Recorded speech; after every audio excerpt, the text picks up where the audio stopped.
Salut à tous! On se retrouve aujourd'hui sur la chaîne Mamat pour une nouvelle vidéo. Aujourd'hui les gars, c'est la deuxième journée de suite, on va parler foot. Donc là aujourd'hui on va parler PSG, on va parler équipe de France. Et donc aujourd'hui on va traiter le sujet suivant. Est-ce que l'équipe de France à la Coupe du Monde 2026 sera-t-elle la meilleure de l'histoire de l'équipe de France ou non? Alors j'ai pensé ça les gars.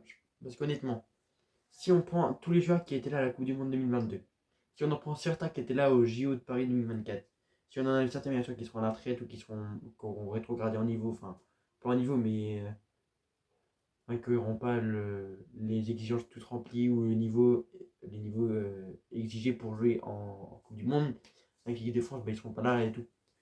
Donc il y a des joueurs comme qu'on a vu au JO de Paris 2024 qui pourraient être là avec l'équipe de France, notamment Michael Olise au Bayern. S'il explose dans 2 ans, qu'est-ce qu'il pourrait être monstrueux, il pourrait être vraiment fort. Ensuite Barcola dans 2 ans, qu'est-ce qu'il deviendra?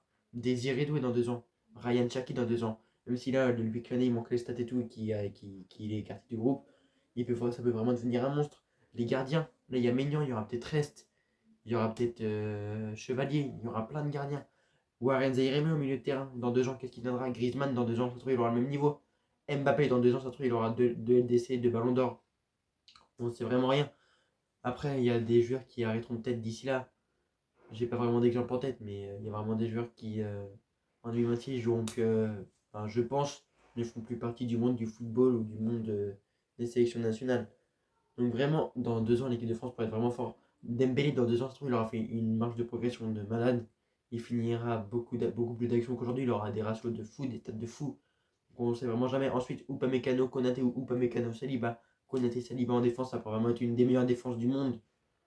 Voire des meilleures décennies si Saliba continue sur sa lancée ou Upamecano ou Konaté explose vraiment au jeu du monde entier. Ensuite, en latéral gauche, Ferland Mendy, dans 2 ans, qu'est-ce qu'il viendra s'il continue de progresser comme ça? Donc vraiment l'équipe de France, les gars, dans 2 ans, ça peut vraiment être très très très très fort. Même s'il y aura d'autres équipes à surveiller, l'Espagne dans 2 ans, il y aura plein de pépites qui vont exploser. Après, il y aura le Brésil et tout, dans 2 ans, ça pourra vraiment devenir très très fort avec Vinicius à l'apogée de son niveau, avec Hendrick, même si pour moi c'est un peu un flop actuellement. Enfin, je ne pense pas aussi fort que tout le monde le pense. Si progresse vraiment, Rodrigo pareil dans 2 ans, ça pourrait être vraiment très très très très fort. Donc pourquoi pas la France 2026, la meilleure du monde. Donc les gars, c'était encore une petite vidéo du Mamat.